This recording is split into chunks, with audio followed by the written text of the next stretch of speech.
Hey, it's Mark with Mark's Virtual Real Estate Channel, and we are back in Upland and going to be discussing the aftermath of the Rio release, see how I did, if it's been good, bad, and look back a little bit at my strategy before, and if there are any things I can improve on for the next release. Now, the release just happened yesterday, so we still have some time to work through collections and different things.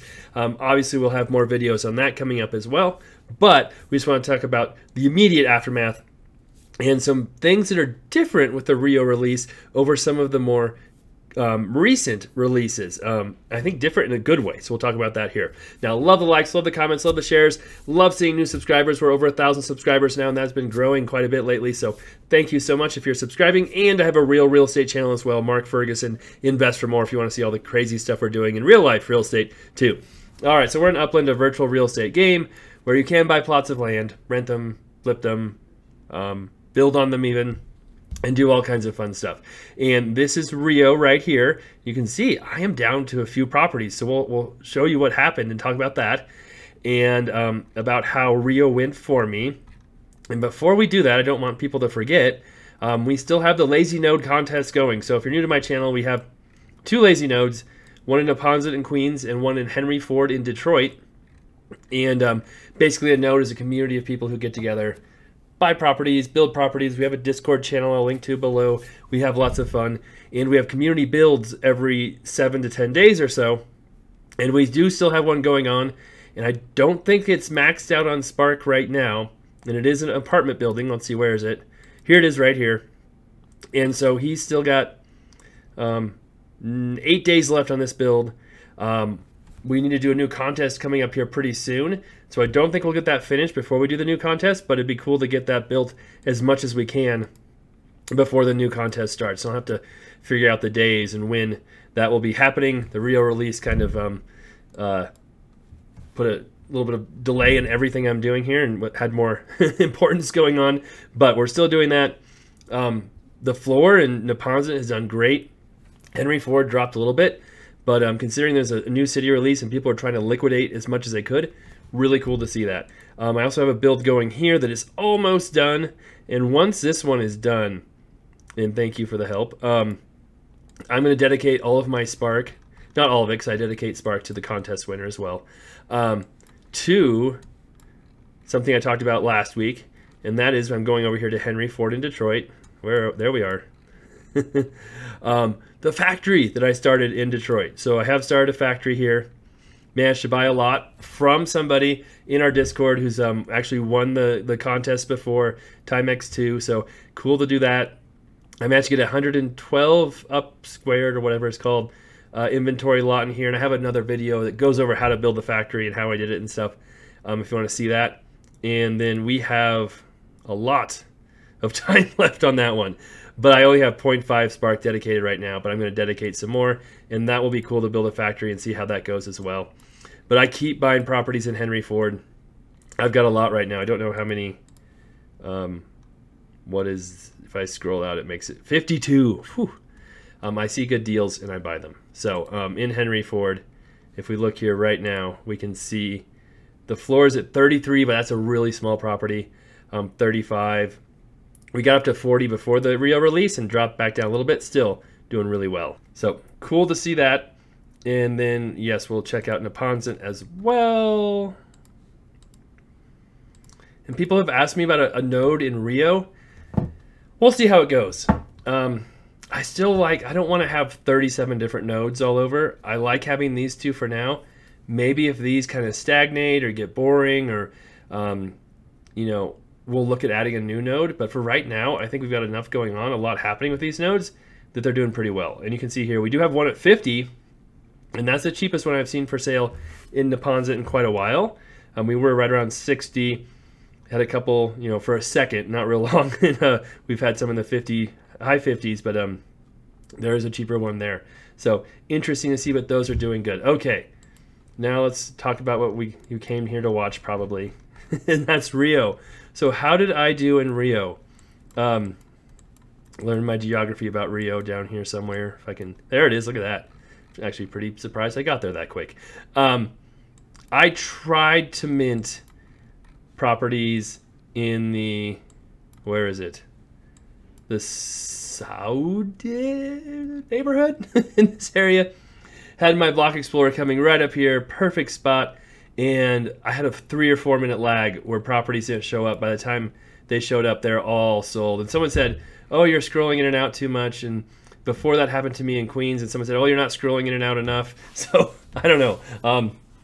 I could be disappointed and mad, but at the same time, thinking back on my other city releases in Detroit, I probably bought like 10 to 12 properties on Grashit Road in Detroit.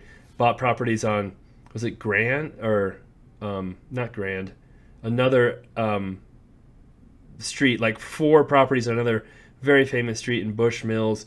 I made like $1.5 million to $2 million almost. UPX, not dollars. UPX in Detroit. And part of that I think was because it was so wishy-washy and working horrible for everybody else, but for some reason it worked well for me. So I can't complain too much that it didn't work for me and it worked for everybody else because I did so well in Detroit. So I try and look at it that way. See if I can improve next time. But again, I was really hoping to get some stuff in that neighborhood. Couldn't get anything. I managed to get what I get 2 properties in Ipanema and 1 in Leblon, I don't know. And you can see I still have one here. This is kind of a big one, but it's named Oi. Kind of a cool name. And I did have an offer to trade for a property on another decent street in Rio, but nothing too exciting. So I'm going to just hold on to that one for now and see what happens. I sold my 2 in here for a pretty good markup. And then I've been looking at streets to buy. This one right here, I've just kept my eye on Atlantica. And I almost bought some stuff. Let's see here. We'll go to up. This is upexlin.me. Upexlin.me. And if Rio does not show up for you, I open an incognito window and it shows up for me. So that's how I make that work. I think it's because the cache doesn't get cleared, and that's just the easiest way for me to do it. But let's see here. Oh, that's Rio Branco. That's the road Rio Branco? Wow. That someone wanted to trade me my other property for. I really like that road in the stress test too, but couldn't get anything there. And the stress test worked well for me. Very competitive, very, very competitive. But we did get some properties there, sold them all, made good money on that. But again, if I'm asking $200,000 for my property, and you can see properties are selling for 120, 140 in that kind of same price range, that's not a very good trade, and that's why I didn't take that trade. But if we look at Atlantica, and this is how I sometimes get good deals and sometimes get myself stuck with not so good deals too, is looking at streets people speculate on.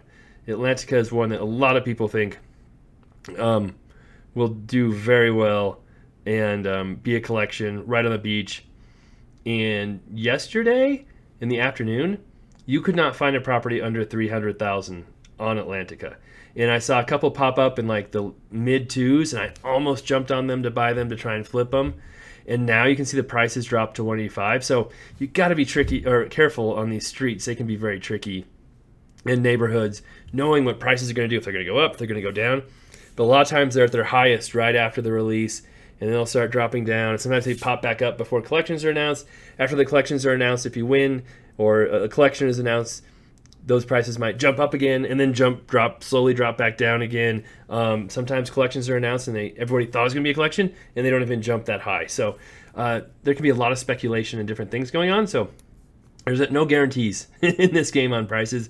And I'm glad I didn't end up getting that one, because now you can see there's some properties under 200, which is kind of the cheapest I've seen for a little while, and they might just keep dropping down. If I were to see a property drop down to like 150 or 140, I might hop on it and try and sell it real quick. But that can get you in trouble as well too, because I did that in, let's see here, I always say it wrong, Memdesa, right? Yes, Memdesa. I have 2 properties on Memdesa. One here I bought after the stress test, and one here I bought that is in Lapa and Memdestra, which I think was a really good deal. But then it turns out, if we go back to, not that one. That's not where I'm going. That's my recording thing, which is still working, so that's good. Memdesa. Click on here, and we can see the floor there is 110. I saw one pop up for 60, and I didn't get it. I had a meeting. That might be the same one that sold for 69. I think that is it. But I have one here I bought for 115. Thought it was a smoking deal. Had it for 120 for sale for 126.9. It's not selling. That's the one that's in Lapa. Thought it'd be an awesome deal. It hasn't sold. I have another one in Centro, that one I showed you, that I've had for sale for 142.9. When I bought it, it was 129. Thought it was an amazing deal. But as you can see, prices have slowly decreased there too. So if you want to do those quick flips on streets, you usually have to price them pretty aggressive. Make sure you sell them quick so you don't get kind of stuck. And I still really want to sell these before the collections are announced, because if Mem Desa does not become a street collection, it's not mentioned, which is, I think it will be a collection, but it's possible it won't be. These might drop down to 30,000, right? You lose like, 80, 90,000 UPX value. Whereas if you sell them now, even if I take a slight loss, I'm just not sure what to do there. But you can get caught doing that stuff. So you can also make money, but you can also get caught. And overall, Rio minted out right away. It is all minted. Everything is minted. It was the fastest release I've seen in a long time. I know Upland came out and said it was the most properties minted per minute or whatever, and most broke a bunch of records. So that was really cool to see. Maybe it's because it was an international city. My thoughts, my opinion, is that it was because the prices were affordable. There were lots and lots of affordable prices. There were lots and lots of small properties too that people could buy. And there weren't that many properties, right? It was the complete opposite of Los Angeles. Los Angeles had so many more properties. They're all really big and all really, really expensive. And people just, it wasn't much fun for a lot of people. But this, when you have small properties and cheap properties, right? There's lots of properties in the $2,000, $3,000 range. And then everybody's buying them, having fun. You can buy lots of different properties. And then you see prices start to go up. And then you can sell them and make money. And then you sell them and make money. You're like, oh, I can buy more properties. And it just kind of creates this snowball of fun and excitement in buying. And then, that's how the Bronx was. That's how Berkeley was. That's Detroit, a little bit. Queens, a little bit, not so much. But the prices were so much cheaper. I think it really made it a lot more fun. So we'll see if Upland continues this trend or not, because that was a fun release. That was exciting for me and cool to see so much activity and so many people participating. And I think that was really, really good for Upland. I think that was a really good experience for people. Even if you weren't able to buy everything you wanted, almost everybody who bought something could have made money on it, pretty much, if they sold it. And now we'll see what the collections do. We'll see if there's more frenzy there. Lots of fun. And they're supposed to, release more of Upland. They're also supposed to release more of Vegas at some point.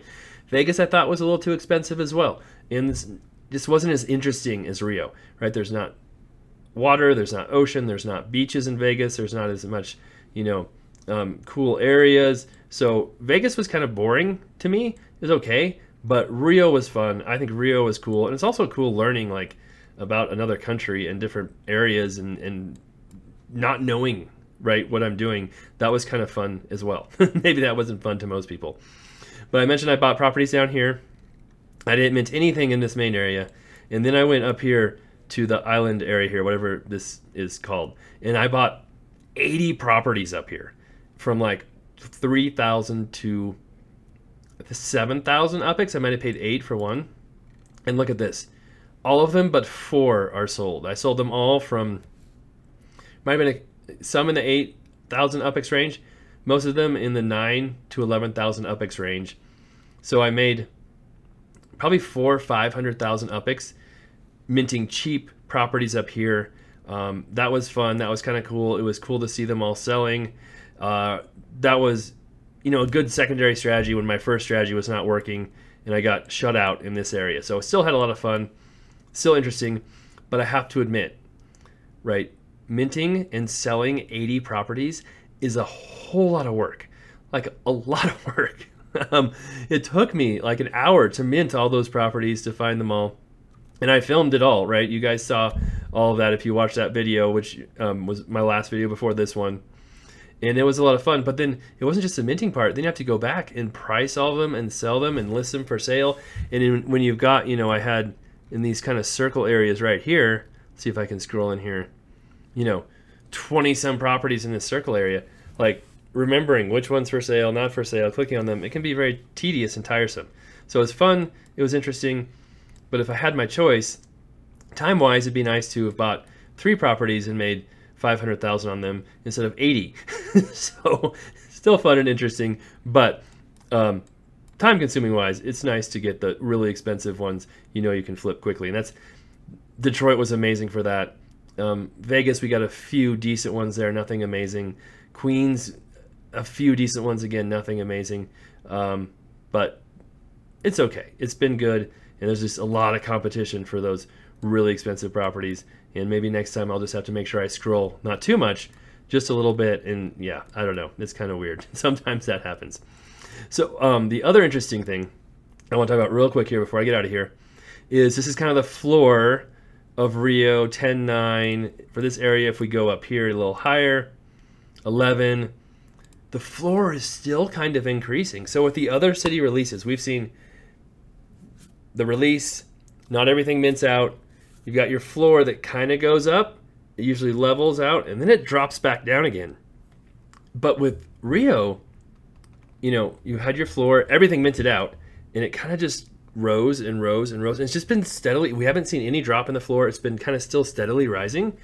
And, if I would have held all my 80 properties till now, I probably would have made more money. But again, I didn't know that was going to happen. I'm fine taking the profit and making money now instead of risking, not having that. I still have properties in Vegas I bought, at mint price that aren't selling. I bought a bunch on the golf course at mint price that aren't selling that I thought were really cool properties. So Rio's been a pretty good release so far. So we'll see how the collections go. We'll see how the speculation up to those collections go. And there won't be any minting after the collections because everything's gone already. At the other cities, we still had opportunity to mint after the collections were announced. That won't be here, so it'll all just be some buying and selling speculation.